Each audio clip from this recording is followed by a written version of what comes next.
Hello guys, welcome to all of you in my channel Bright Future. Please like and subscribe my channel after watching the video. Today we will study some basic concepts of chemistry, what is chemistry, importance of chemistry and physical classification of matter. Today we will study our first chapter in 11th standard, which is named as Some Basic Concepts in Chemistry. So first thing which I want to say, that is, do you know what is chemistry? I think you all don't know properly what is chemistry, from where the word chemistry is derived, what does it mean. Anyways, I'll tell you these things today. The word chemistry is derived from the Greek word chemia, and it is changed by Egyptians to alchemy, which means black magic or the study of black land, and then it is changed to chemistry. Now it is also considered as chemistry.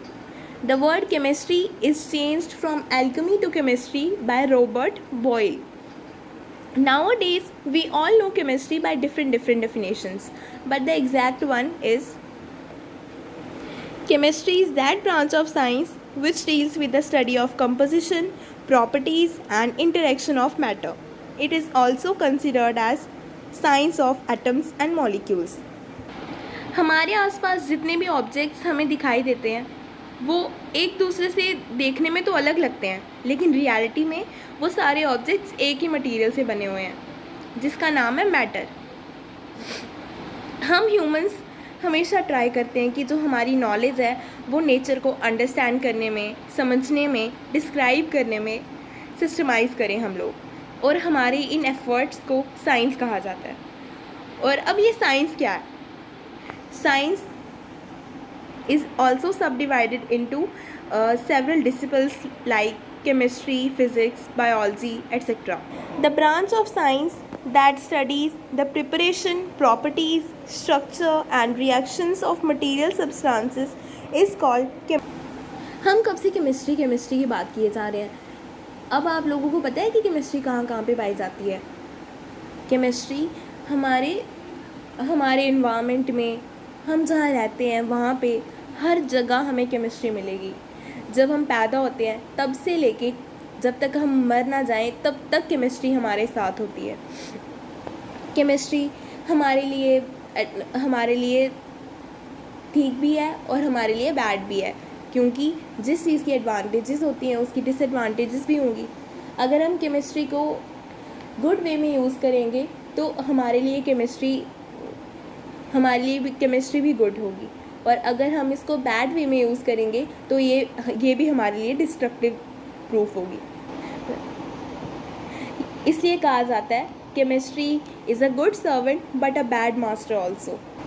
But अब ये हमारी use पे depend है कि हम इसको कैसे use करते हैं. इसलिए अगर हम इसको अच्छा यूज़ करेंगे तो ये हमारे लिए अच्छा साबित होगा. अब केमिस्ट्री कहाँ पाई जाती है? केमिस्ट्री हर जगह होती है. हम घर पे अपने बेड पे सोते हैं, ये भी केमिस्ट्री है. हम अपने किचन में इतने खाना बनाते हैं, ये केमिस्ट्री है. हम डॉक्टर के पास कोई दवाई लेने जाते हैं, ये केमिस्ट्री है. हम अपने खेतों में अगर फर्टिलाइज़र्स डालते हैं, अगर हम चाहते हैं कि उसकी उपज ज़्यादा हो, उसके लिए हम फर्टिलाइज़र्स यूज़ करते हैं, ये भी केमिस्ट्री है. तो चलो हम इसको अच्छे से एक्सप्लेन करके समझते हैं. Second thing is importance and scope of chemistry. Chemistry contributes in a big way to the national economy. It also plays an important role in meeting human needs for food, healthcare products and other material aimed at improving the quality of life. This is exemplified by the large scale production of a variety of fertilizers, improved variety of pesticides and insecticides. Chemistry provides method for the isolation of life-saving drugs from natural sources and makes possible synthesis of such drugs. Some of these drugs are cisplatin and Taxol, which are effective in cancer therapy. The drug AZT, azithromycin, is used for helping AIDS patients. अब जो ये chemistry है ये हमारी national economy में भी अपना part play करती है। ये बहुत इम्पॉर्टेंट है हमारे फूड के लिए, हमारी जो हेल्थ केयर फैसिलिटीज़ है, हमारे लिए जो मेडिसिन्स आती हैं, हम जो ये ड्रग्स यूज़ करते हैं बड़ी बड़ी बीमारियों के लिए, दैट्स लाइक कैंसर है, एड्स है, हम इन बीमारियों के लिए जो ड्रग्स यूज़ करते हैं ये सब कुछ केमिस्ट्री है। और हाँ, जो हम अपनी फील्ड्स में फर्टिलाइज़र्स डालते हैं, पेस्टिसाइड्स और इंसेक्टिसाइड्स का यूज़ करते हैं, ये भी केमिस्ट्री माना जाता है। हमने केमिस्ट्री के बारे में तो इतनी सारी बातें कर ली, इसकी इम्पोर्टेंस भी मैंने आपको बता दी। चलो अब इसको पॉइंट वाइज कंक्लूड करते हैं। Chemistry is important for development of commercially important polymer. जो हम कमर्शियली इम्पॉर्टेंट पॉलीमर्स यूज़ करते हैं हमारी कंट्री की डेवलपमेंट के लिए, इसके लिए भी केमिस्ट्री बहुत इम्पॉर्टेंट है, इसमें भी वो अपना पार्ट प्ले करती है।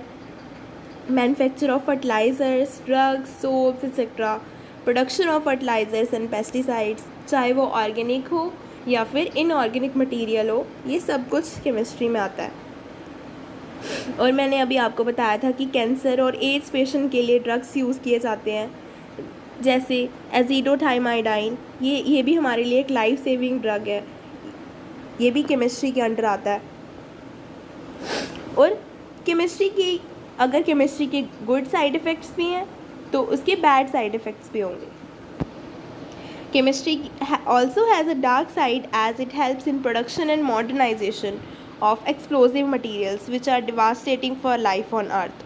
Advancement in chemistry also leads to greenhouse effect and global warming.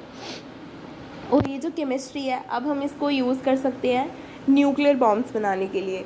ये हमारी कंट्री के लिए बहुत डिस्ट्रक्टिव है, इससे बहुत डिस्ट्रक्शन हो सकती है, इससे ग्रीन हाउस इफ़ेक्ट होता है, ग्लोबल वार्मिंग होता है, इससे हमारे इन्वायरमेंट में भी बहुत फ़र्क पड़ता है।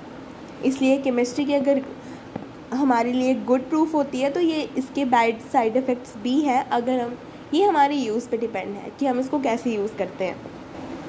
अभी मैंने आपको बोला था कि हम अपने पास जो भी चीज़ें देखते हैं वो देखने में तो हमें अलग लगती हैं, लेकिन इन रियलिटी वो सब कुछ एक ही मटेरियल से बनी हुई हैं, उसका नाम है मैटर। अब मैटर क्या होता है? Matter is something that has mass, occupies space and can be felt by any one of our senses. It should be borne in mind that all materials are matter, but all the matters are not material. There are two ways to classify the matter as physical and chemical classification. अब ये जो matter वो चीज़ होती है जिसका मास हो, अपना मास हो, जिस मटेरियल का अपना मास होता है, उसमें वो स्पेस ऑक्यूपाई करता है और हमारे 5 सेंसेस में से किसी एक सेंस से हम उसको फील कर सकते हैं, वो होता है matter. Now classification of matter. Firstly physical classification. Depending upon our physical characteristics, matter is generally classified into 3 states, that is solid, liquid and gas. Physical state पे अगर हम इसको क्लासीफाई करेंगे तो मैटर की 3 स्टेट्स हैं, solid, liquids and gases. Also there is also 2 another types which is plasma and second is Bose Einstein condensation. ये जो लास्ट वाले हैं प्लाज्मा और बोस-आइंस्टाइन कंडेंसेशन, हम इनको क्लासिफिकेशन में ज़्यादातर नहीं लाते क्योंकि ये एडवर्स कंडीशंस में यूज़ किए जाते हैं, जैसे जब एक्सट्रीम कंडीशंस होती हैं टेम्परेचर और प्रेशर की, तब ये यूज़ किए जाते हैं। इसलिए जनरली हम 3 स्टेट्स ही लेते हैं, that is solid, liquid and gas. इन तीनों को हम कंसिडर करते हैं। अब ये जो सॉलिड है इसको कंसिडर किया जाता है as the most ordered state of matter and the gaseous state is the least ordered state of matter, whereas the liquid state is an intermediate state of matter. अब अगर बात करें केमिकल क्लासिफिकेशन ऑफ मैटर की, तो अगर हम chemical classification करेंगे तो then matter is classified into pure substances and mixtures. Pure substances like elements, compounds, mixtures etcetera. अब फर्स्टली एलिमेंट क्या होता है? एलिमेंट वो होता है जो सिर्फ एक ही काइंड ऑफ मैटर से बने हो। They are made up of only one kind of matter, also called as atoms. अब हमारी एनवायरनमेंट में टोटल 118 एलिमेंट्स अभी तक प्रेजेंट हैं, जिनमें से 92 नेचुरल हैं और जो rest are man made. Elements from atomic number 92 onwards are called as transuranic elements. Elements are classified as metals, non metals and metalloids. अब मेटल्स वो होते हैं जो मैलिएबल भी हों, डक्टाइल भी हों, जिनकी अपनी शाइन हो, जो अगर नीचे गिरे तो उनकी साउंड आती हो, जैसे मेटल्स आर सोनोरस।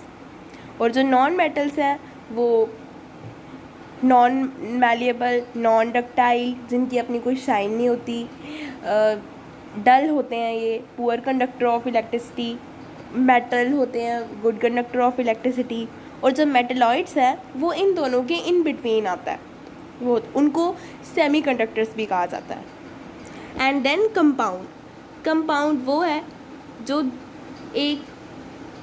एक से ज़्यादा एलिमेंट, जिसमें एक से ज़्यादा एलिमेंट्स प्रेजेंट हो in a fixed ratio. For example water. Water में फिक्स्ड रेशियो है हाइड्रोजन के 2 एटम्स और ऑक्सीजन का 1 एटम। इसी तरह फिक्स्ड रेशियो जिनमें हो, जिस कंपाउंड में 1 से 2 एलिमेंट्स प्रेजेंट हो इन अ फिक्स्ड रेशियो, उसे हम कंपाउंड कहा जाता है। और से अब मिक्सचर्स वो होते हैं जिसमें 2 या 3 से एलिमेंट्स प्रेजेंट हो, लेकिन इन एनी रेशियो। इसमें फिक्स्ड की ज़रूरत नहीं है, इसमें किसी भी रेशियो में वो प्रेजेंट हो सकते हैं। अब जो ये मिक्सचर्स हैं, इसको भी क्लासीफाई किया जाता है 2 टाइप्स में, होमोजीनियस, हेट्रोजीनियस। होमोजीनियस वो होते हैं जिसका थ्रू आउट यूनिफॉर्म कंपोजिशन हो, वो होते हैं होमोजीनियस मिक्सचर। और जिसमें नॉन यूनिफॉर्म कंपोजिशन होता है वो होते हैं नॉन यूनिफॉर्म कंपोजिशन वाले होते हैं हेट्रोजीनियस मिक्सचर। हम मैटर को टैबुलर फॉर्म में इस तरह दिखा सकते हैं कि मैटर पहले फिज़िकल और केमिकल में क्लासीफाई होता है। जो फिज़िकल है उसके 5 स्टेट्स होते हैं, 5 टाइप्स होते हैं। पहला solid, liquid, gas, plasma, BEC, मतलब बोस आइंस्टाइन कंडेंसेशन। और केमिकल में प्योर सब्सटेंस और कंपाउंड्स। तो चलो आज की क्लास यहीं तक थी, ख़त्म होती है। Thank you so much.